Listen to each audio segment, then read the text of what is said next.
missing the diversity of ways in which people can be productive. What is your advice for leaders? So there's actually a note at the bottom of all of my emails that says, I respect how you run your life and manage your time, and I run mine in a sort of somewhat unique or unusual manner. You don't have to take receiving this email as an indication that you should be responding to it right now. Rather, I'm sending it at the most convenient time for me. Yeah. You should feel confident in responding, even just reading it whenever you want to do so. And I think that mentality is really important as a leader, because each of us has completely different lives with obligations and habits that are so distinct that if you can create an environment where people thrive in their own way, not in sort of a uniform way, and to your point about stress, you want to create an environment where people are focused, where people have urgency, but where that stress really comes from an internal personal motivation rather than for somebody else telling them they have a deadline or they have to get something done.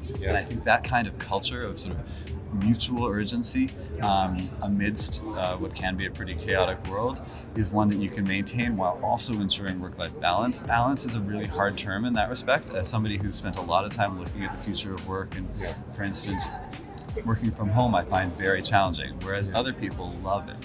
For me, I need the focus of being separate from my baby, from my family, even from sort of my environment in which I associate myself, my brain, with less work-related subjects. And so, again, to each their own, and I actually think governments, large corporations are unfortunately sliding back into their old ways of mandating everybody come to the office, of mandating everybody sit in their cubicles, and they're missing the diversity of ways in which people can be productive.